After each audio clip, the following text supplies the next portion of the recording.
Dan yang menariknya, untuk settle 3 hutang ni, kereta, PTPTN 1 dan PTPTN 2, tidak menggunakan duit lain, hanya menggunakan duit yang sedia ada yang kita dah memang peruntuk untuk bayar hutang sebanyak selama 5 tahun lebih ni. Assalamualaikum dan selamat malam. Okey, hari ni saya nak cerita ataupun nak share macam mana kita nak settlekan 3 hutang ni, kereta, PTPTN 1 dan PTPTN 2, hanya dalam masa 2 tahun. Kalau kita tengok kat sini, PTPTN 1 ambil masa 5 tahun setengah lagi dan PTPTN 2 ambil masa 3 tahun 8 bulan dan kereta selama 2 tahun lagi. Jadi saya nak ceritakan macam mana kita nak settle semua ni, 3 hutang ni dalam masa hanya 2 tahun. Cara ni saya ambil peluang dengan keadaan COVID-19 ni, yang mana saya masih ada gaji dan isteri pun masih ada gaji. Jadi dalam masa PKP ni diberi penangguhan selama 6 bulan bagi semua hutang-hutang saya ni. Iaitu hutang rumah, hutang kereta, PTPTN dan PTPTN 2. Yang ni isteri, kereta isteri, rumah bersama. Jadi apabila diberi penangguhan selama 6 bulan, jadi saya boleh buat saving bagi rumah. Saya boleh simpan 1,000 yang saya bayar 1,500 sebulan, kereta 600 sebulan, PTPTN 1 150 sebulan dan PTPTN 2 150 setengah. 150 sebulan. Okey. Jadi yang ni semua apabila diberi kebenaran untuk buat penangguhan selama 6 bulan, jadi semua ni saya akan simpan. Saya tak akan gunakan. Saya akan asingkan ke empat-empat ni, yang mana total keseluruhannya adalah 2,400. Jadi sebulan saya akan simpan sebanyak 2,400. Yang ni tanpa mengganggu simpanan lain ataupun duit lain. Yang ni hanya duit yang saya bayar hutang tiap-tiap bulan. Jadi selama 6 bulan saya akan dapat saya simpan sebanyak 14,400. Jadi yang ni memang disiplin, memang perlulah. 14,400 selama 6 bulan saya simpan sebanyak 2,400 sebulan. Seperti yang saya cakap tadi, saya tak ganggu duit lain, duit perbelanjaan, duit beli barang-barang dapur, duit anak sekolah saya tak ganggu.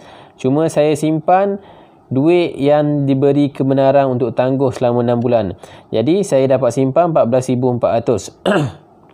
Jadi perkara yang pertama saya buat adalah apabila cukup 6 bulan, saya akan settlekan dahulu hutang kereta, iaitu bernilai 14,400, yang mana ada dalam masa 2 tahun lagi baru habis.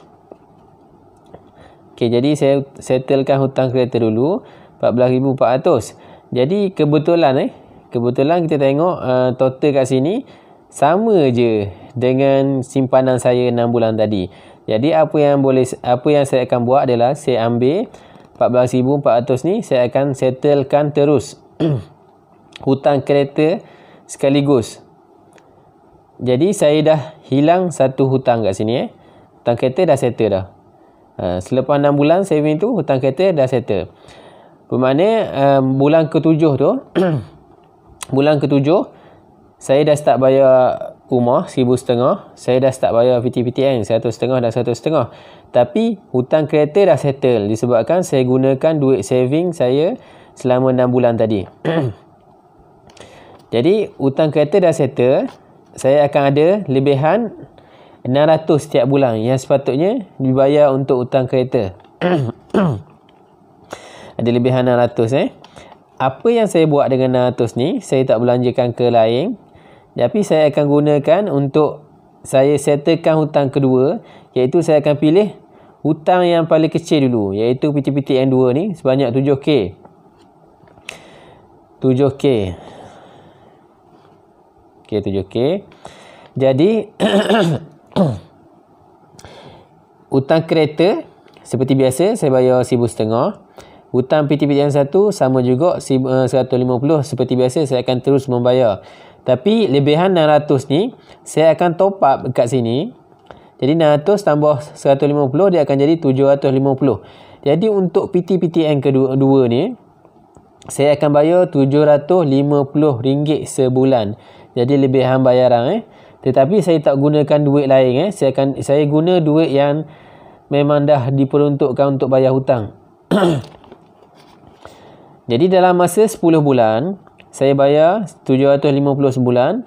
Saya dah dapat settlekan hutang PTPTN 2 iaitu sebanyak 7,000. Jadi dalam masa 10 bulan je. Kalau kat sini 3 tahun 8 bulan.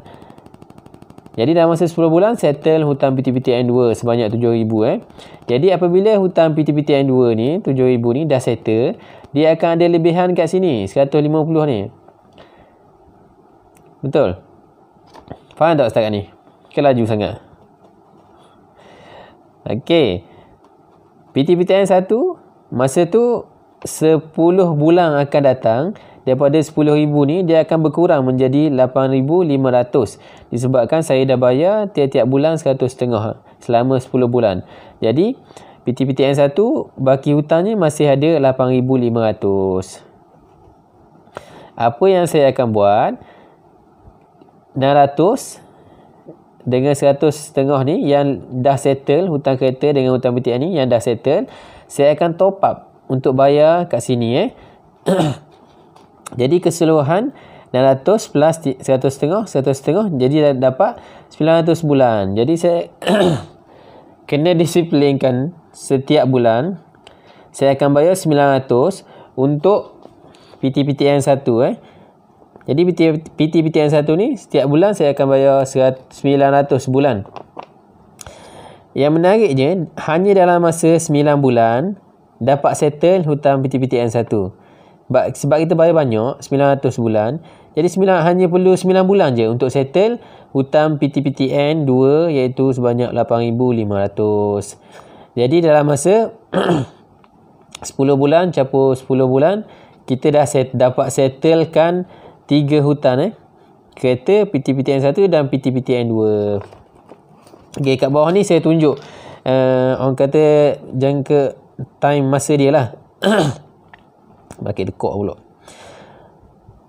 Bukan simptom COVID memang makin dekok sikit. Okey, musim COVID ni start bulan 4. Jadi start bulan 4 ni adalah bulan pertama kita buat penyimpanan penuh duit yang sepatutnya untuk bayar hutang iaitu 2,400 bulan. Jadi bulan terakhir adalah 4 5 6 7 8 9. Bulan 9 tu adalah bulan terakhir yang kita simpan. Jadi bulan 9 ni kita dah collect dah 14,400. Jadi bulan 9 tahun 2020 saya dah settlekan hutang kereta saya. Jadi daripada bulan 9 ini bulan 10 11 12 ada 3 bulan lagi kat sini. Kita dah start bayar. Lebihan 600 tu dah bayar top up 150 untuk PTPTN kedua. Jadi 10 bulan selepas start daripada bulan 10 ni kita buat bayaran. Bulan 7, 20, 21 dah settlekan hutang PTPTN 2. Dan konsep yang sama juga, apabila settle PTPTN 2, kita akan top up duit tadi, 600 duit kereta dan 150 PTPTN 2, top up kepada PTPTN 1, iaitu 100.5 lagi. Jadi kita akan bayar 900 bulan selama 10 bulan sehingga bulan 5 2022 kita akan dapat settlekan hutang PTPTN 1. Jadi dalam masa orang kata singkat, tak seperti asalnya kereta 2 tahun 600 bulan, PTPTN 1 5 tahun setengah 100.5 sebulan, PTPTN 2 3 tahun 8 bulan sebanyak 100.5 setiap bulan. Jadi yang ni kalau total kalau kita ambil yang paling lama 5 tahun setengah lah. Tetapi semua ni dapat orang kata disettlekan hanya dalam masa 2 tahun dengan kaedah menyimpan ada orang kata snowball kalau tak silap saya. Cara snowball settle yang paling kecil dulu. Dalam masa bulan 5 2020 dah settle 3 hutang. Tapi benda ni sangat-sangatlah susah nak buat. cikgu saya ajar itu, dia kata yang pertama sekali mesti ada target.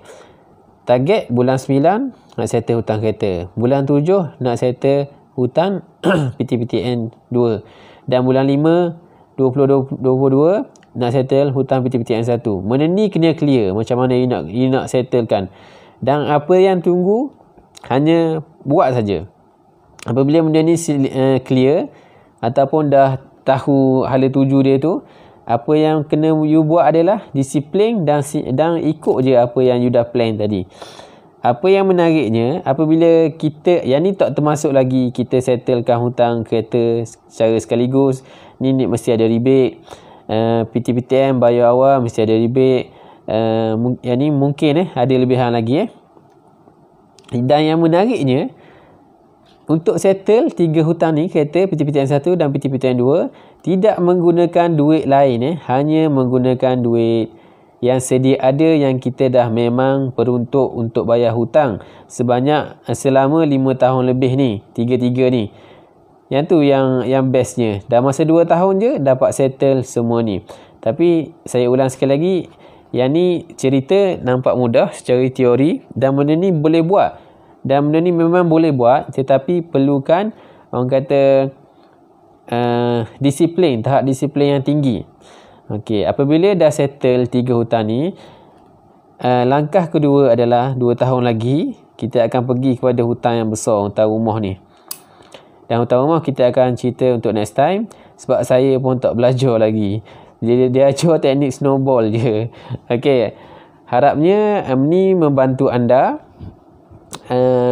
Yang saya belajar ni adalah melalui Urus Insan. Boleh search dekat Facebook Urus Insan, yang mana yang saya pergi ni adalah kelas yang RM50 je, separuh hari. Saya tak pergi kelas yang advance dia tu, tapi yang tu saya dah dapat sedikit sebanyak ilmu daripada Urus Insan. You boleh Google ataupun search Facebook untuk belajar ataupun dapatkan lebih ilmu melalui Urus Insan. Okey, saya harap benda ni bermanfaat untuk anda, dan anda boleh plan untuk hutang anda. Yang penting mesti ada matlamat dan kena konsisten dan orang kata disiplin. Okey, Assalamualaikum warahmatullahi wabarakatuh.